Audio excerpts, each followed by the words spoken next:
Cities and companies love bold net zero targets, but too often the momentum dies in the middle somewhere between policy and what actually gets built. Today's guest on Quick Cuts has lived that gap from every angle. Joel Cesare helped push Santa Monica's net zero ordinance, led sustainability at Skanska, and ran Google's Absolute Zero program for global office portfolio, and now sits on the executive team at Cambio using AI to uncover energy efficiency projects hiding in plain sight across commercial real estate. He also hosts the podcast Less Talk, More Action, which sums up his thesis: ship the work, not the slide deck. We dig into why voluntary targets hit a wall, why carbon accounting has swallowed the oxygen, and how to redirect time and money to things you actually control. Let's get into it. Welcome to the Climate Gap Quick Cuts, a podcast for busy people building climate solutions. We spotlight founders, builders, operators, and investors doing the hard work behind real progress. I'm Ben, co-founder of Element 6. We connect climate tech companies with the people who make scale possible. Let's get into it. So Joel, thank you so much for joining Quick Cuts. For those people that don't know you, could you give us a quick intro to you and what you do? Sure, Ben. Excited to be here. My name is Joel Cesare. I'm on the executive team at a very exciting technology company called Cambio right now, where we are disrupting the commercial real estate industry using AI to identify energy efficiency projects across large real estate portfolios, usually hiding in plain sight. And it's a culmination of a career. I've spent 2 decades at the nexus of construction, real estate, sustainability, trying to save the planet with buildings and how we use them and how we build them and how we operate them.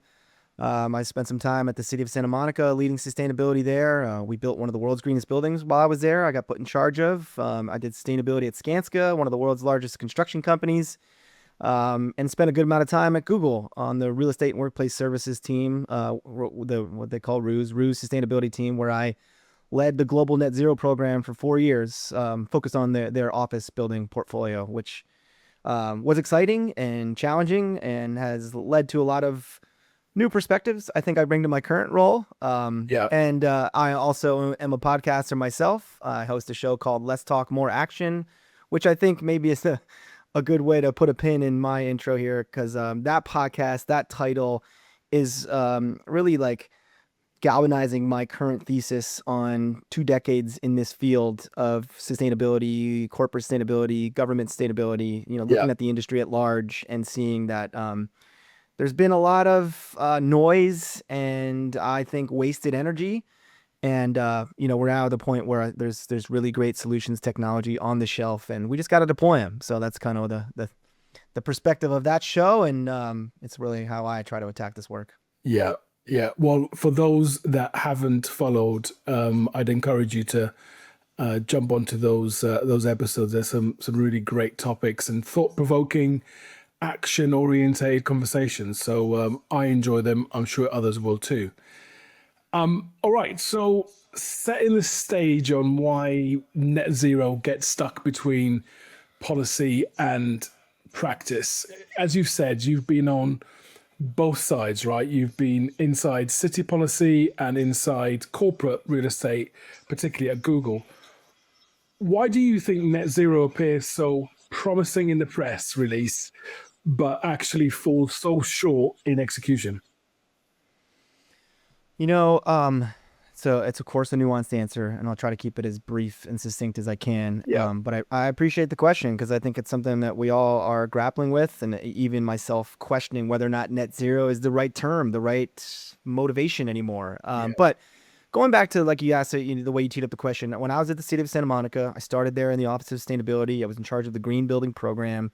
And in 2017, we think we're the first city in America, maybe the world, that instituted a net zero ordinance. So for all new single family construction starting in 2017 in the city of Santa Monica, the construction, the development had to be complying with our definition of net zero at the time. And Santa Monica, people may or may not know, is a small 90,000 person city surrounded by Los Angeles and Southern California, but a very deep history and proud reputation of being a progressive leader in sustainable city policy. And so I knew I was in a place where we could push the envelope, and that's what we're expected to do when you work at the city of Santa Monica. And at the time, you can't just institute an energy code at a city without checks and balances.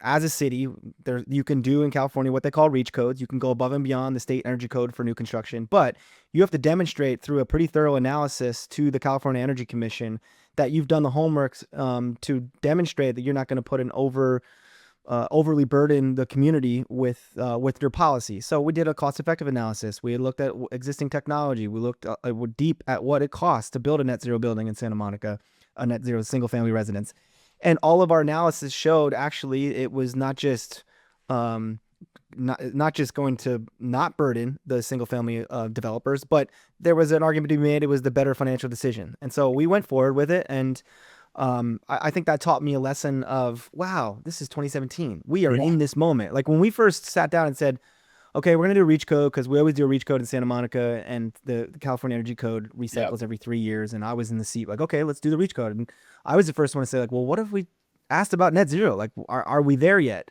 And it's a great lesson I think I'm taking in my whole career, which was always to ask the question like, are we thinking big enough? Are we thinking deep enough? Are we being ambitious enough? Let's just ask the question, do the homework, and if not, at least we know. And I think it's a lesson learned in a lot of. I hope the folks out there listening to sustainability, like we always got to be asking. And this is definitely something we had at Google, which is like, how can we think bigger? How can we do more? How can we have more impact? So all that to be said, learn in that moment, wow, 2017, this is feasible. We're going to do it, net zero. So I've since taken that perspective in my career, which is like, well, we just did this in Santa Monica. Why can't we do it everywhere? Why is net zero so hard? And then I got really fortunate in the right time, right place. I was at Google on the real estate sustainability team, and it was 2021. The pandemic was. We were in the heart of the pandemic, and a lot of companies, Google included, were really ramping up their climate aspirations. And the real estate team I was on, we didn't have one person dedicated to the climate or net zero strategy. So I was like right place, right time to take that on. Awesome. And again, we just tried to ask like, what's the boldest thing we can do here? And so we tried initially to say, Google operates and owns roughly 1,000 buildings around the world, incredible real estate footprint for a corporate entity. And we said, what if we try to decarbonize every single building by 2030? And that seems impossible. We were starting in 2021. We were talking to some of the world's greatest experts, and they're like, that's impossible. But again, at Google, that's what it's in the damn handbook when you start at Google. It's like maintain what's the phrase? They say maintain a healthy disdain for the impossible. It's like, oh, great. I remember reading that when I was onboarding, being like, okay, I'm in the right place.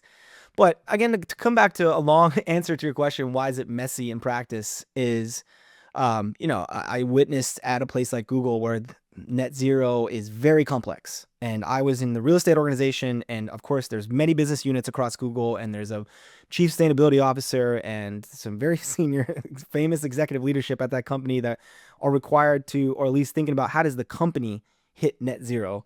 And I was feeding in from the real estate side, my team, and a lot of really smart consultants and engineering companies that work with us.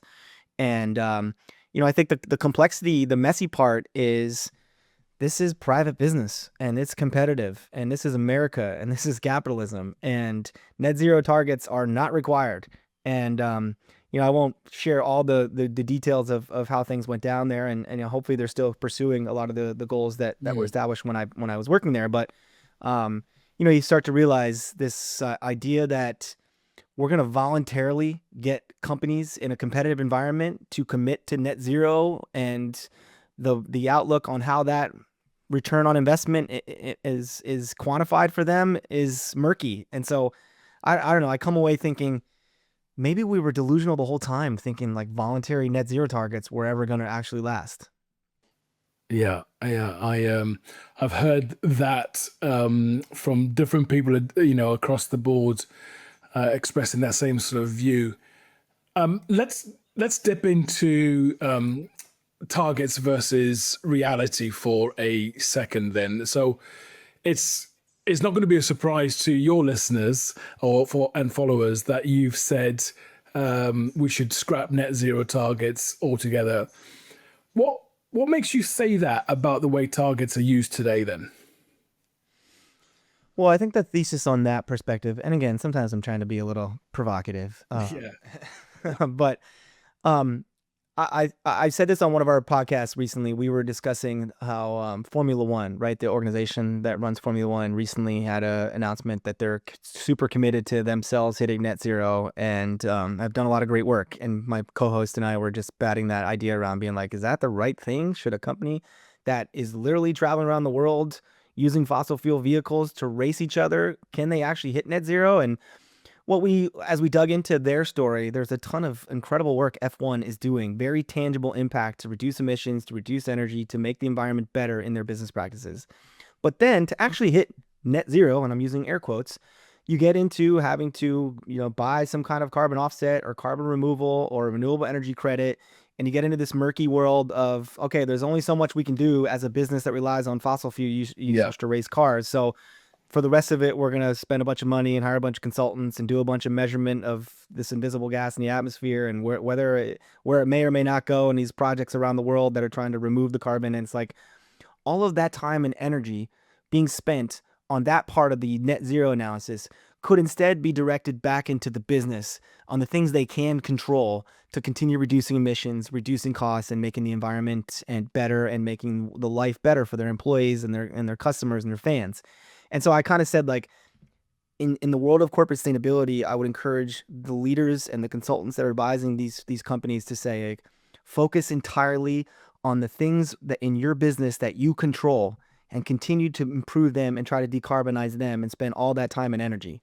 And I get pushback when I say this. I'm like, well, why can't they do both? And it's like, because I don't know. I'm a big proponent of, if you're focused on three things, you're focused on nothing.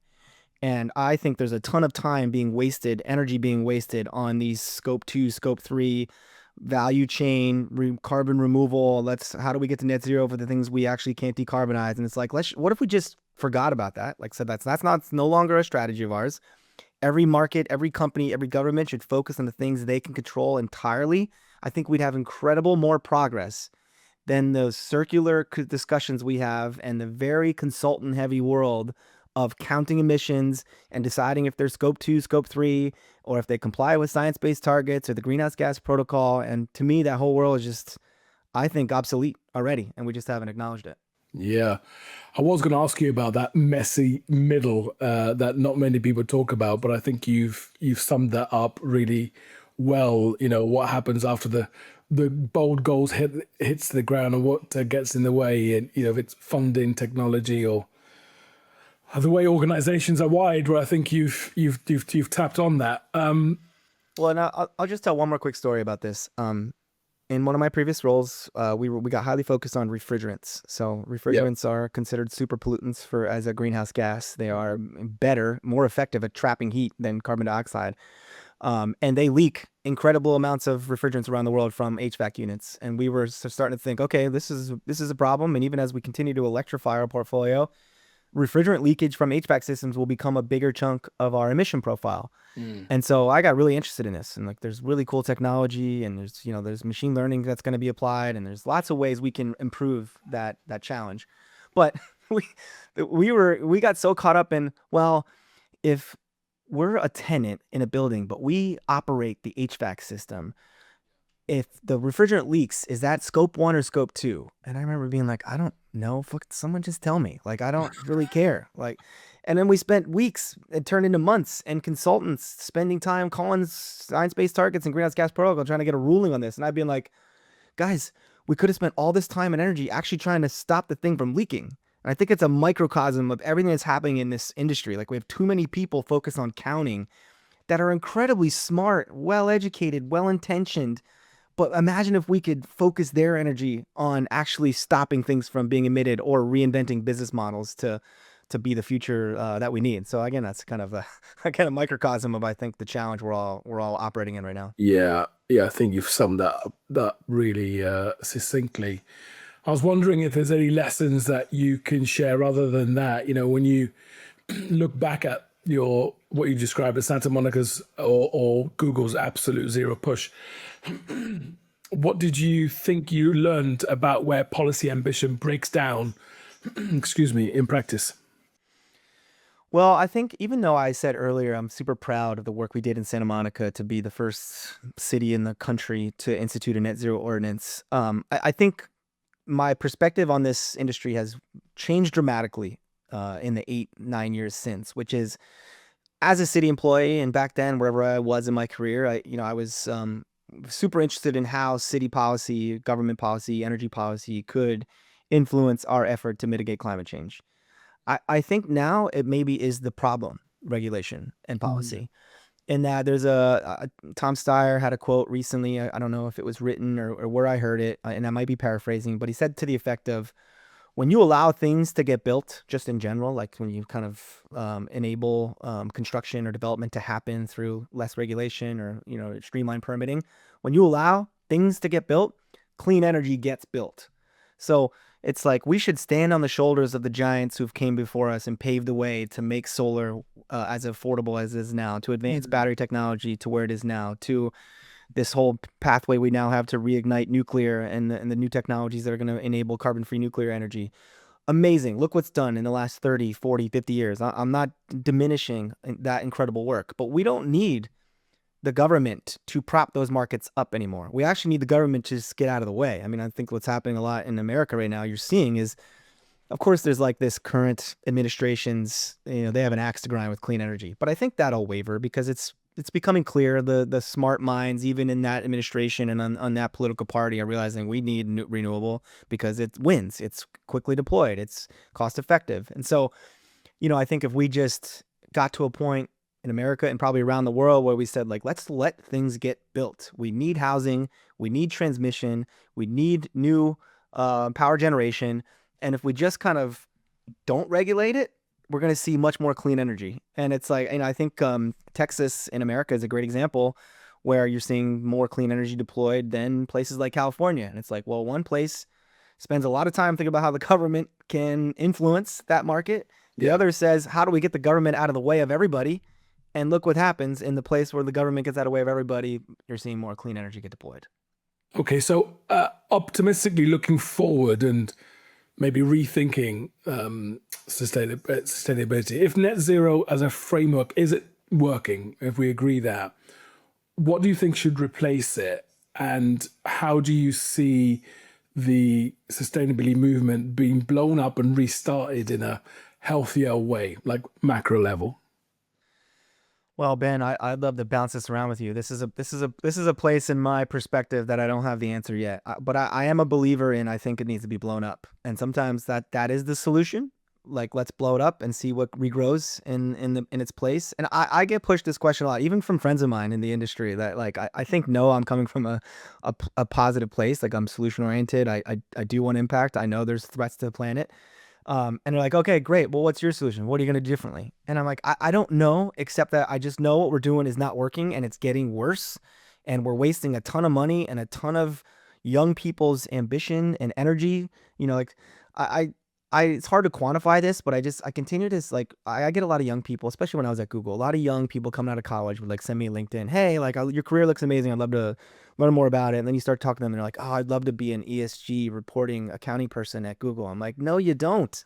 You're not saving shit if that's your career. Yeah. And so I worry like there's like an entire generation of people that we're onboarding into this movement and then go and tell them to be carbon bean counters. And it's like, one, they're going to be annoyed in a couple of years that they're having no impact. And two, they're going to be more annoyed in a couple of years that their skill set is dependent on measuring this invisible gas, which will continue to be a challenge in whatever carbon accounting framework we all agree upon.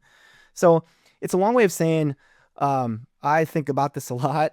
I'm actually thinking about writing a book about it, just kind of saying like, let's just throw a grenade on the entire corporate sustainability movement and start over and see what happens. Because I think we're just, even on our podcast recently, we had a woman on who's an author, and she wrote a book. Was it similar thesis? She was a little more tactful in articulating that the sustainability movement maybe is broken and needs a reset. But we were just bouncing ideas around with her.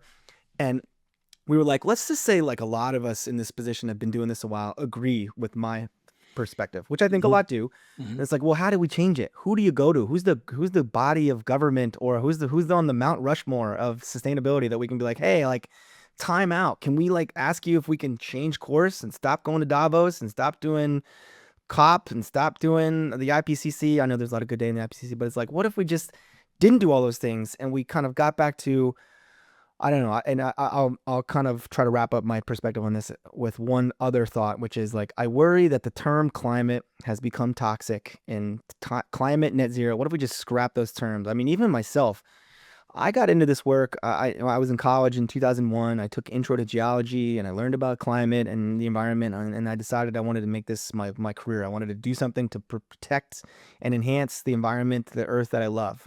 So I'm an environmentalist. I think a lot of us in this world are. I'm not a climate zealot. You know, we all have gotten pushed into like climate is the thing. And it's like, well, maybe it's super important, obviously, and it impacts all different parts of the environment.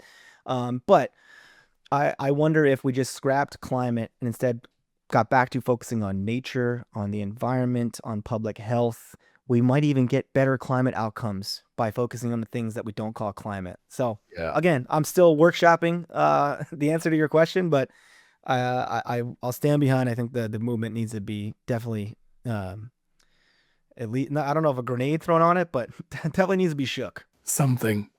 I really like that perspective and the way that you've broken that down. If we're looking at things from a environmental point of view, I think you can dissect that, whereas climate just feels too big, and as you said, that messy middle just gets consumed by well-intentioned people, but perhaps not with the right purpose.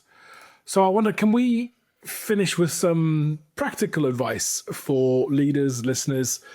If you're sitting in a corporate or city role right now with a 2030, 2040 net zero pledge on your shoulders, what's the one thing you tell them to focus on differently?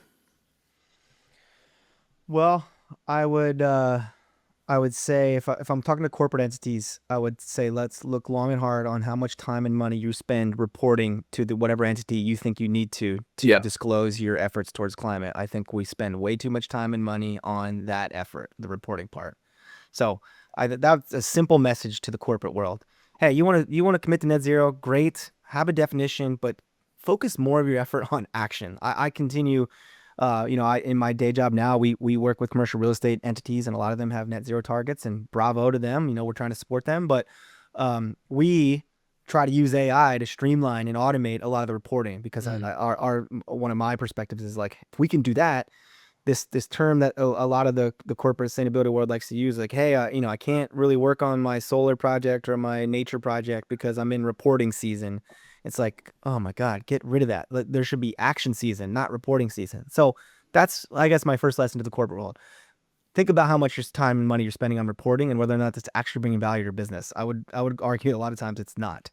And then I think to the government piece, especially cities, I think a lot about this because of the 5.5 years I spent in city government. And when you're in a sustainability job in a city, you get to know a lot of the other folks around the country, around the world that are in those roles. It's a kind of cool, tight knit environment where everyone's trying to share ideas and resources. And so I always think a lot about city sustainability planning. And I'll say this, I don't know, maybe things have changed, but I remember we were working on our climate action and adaptation plan in Santa Monica in 2017, 18, 19. I was not the primary leader of that program, that project for the city, but I was contributing. And I found it interesting how we spent so much time just using like default metrics. Well, for a population in California this size, we can assume that the emissions from vehicle transportation is X. And I remember being like, we're not even asking like what's actually happening in Santa Monica. There's a lot of people here who drive EVs. Like, why are we just using these default metrics? And it turns out that's a lot of the way this stuff gets measured. And then you get into like whether or not a city should have their own net zero target. Should they be buying carbon offsets somewhere else around the world? And it's like, I don't know if I'm a citizen of Santa Monica or I live in New York now, and I'm thinking like that city staff, I'm paying taxes so they can make my life better or help improve my life in the city. Like, I don't know if it's a city's job to be net zero itself. It's a city's job to lower energy prices for their Yeah. community. It's a city's job to be resilient in the event of disruption that could happen to any city at any time from various factors. And so I think a lot about food, and I think a lot about resiliency, and I think a lot about adaptation, and I think a lot about nature. And so I would, again, I think back to the similar perspective as the advice to the corporate entity, just disregard the definitions of net zero for a city. don't buy carbon offsets that aren't helping the actual footprint of the geography where your city exists. Yeah. Think about how you make your citizens' lives better, how you get more clean energy in your own grid, how you make energy affordability resilient itself, how you introduce more nature and outdoor spaces and walkability and biking and food access, like focus on tangible things that your citizens can say, wow, I'm really glad that Office of Sustainability is here. They're making my life better, as opposed to, why is that city staff buying carbon removals from some other place in the world? Like, how is that helping me here? Yeah. My tax dollars? Yeah. So yeah, I mean, I think as you can tell, maybe in a future life I'll get back to trying to help cities in the way I think they should prepare for sustainability. Well, that draws us to the end. I love your energy kind of centered on why things are built the way that they are. And who knows, maybe, Joel, there's a career on Capitol Hill for you. Sometime in the future, I think you've got a really purpose-driven approach that could shake things up. But thank you for your time. And again, for our listeners, if they want to follow you, can you remind them on what your podcast is and where they can find you? Sure. Yeah. You can follow me on LinkedIn. I'm pretty active personally. And then the podcast as well. The podcast is called Less Talk, More Action. It's available on iTunes, Spotify, YouTube. The website is lesstalkmoreaction.com. I'm also active on Twitter, usually kind of antagonizing both sides of the sustainability universe. So yeah, please follow along. Ping me anytime. I'm happy to have a debate that's based on real talk. And again, even our podcast, I have certain theories here, perspectives, and some of them maybe are different than the status quo in this industry. But we've had people come on and convince me that some of my theories are wrong. Like recently, we had a guy with a carbon removal company come on, and my co-host and I tend to make fun of carbon removal, and this guy was brilliant and talking about all the co-benefits. So yeah, it's a way of wrap up saying, like, let's keep the debate open. Let's ask tough questions and let's have some real talk. Yeah, let's keep the spice alive. Well, thank you so much, Joel. I've really enjoyed your insights. Appreciate you coming on. Thank you. Ben, pleasure to be here. Keep up the good work. Cheers. That was refreshingly direct. A few things stood out from that conversation. First, targets are only useful if they can drive action. If reporting season keeps blocking projects, automate the paperwork and move to a calendar to action season. Second, control the controllables. Electrify what you can, fix refrigerant leaks, commission and recommission and deploy proven tech where your team already has the keys. Third, for cities, skip the offsets and spend on local outcomes people can feel. Faster permitting, more clean generation and transmission, energy affordability, resilience, nature, and mobility. And finally, language really matters. Perhaps framing around environment and public health can unlock coalitions that climate alone sometimes can't. Thanks for watching Quick Cuts. Short episodes, sharp insights, no filter. Catch you next time. You've been listening to the Climate Gap Quick Cuts. If you're building in climate tech, subscribe to hear more from the people making it happen.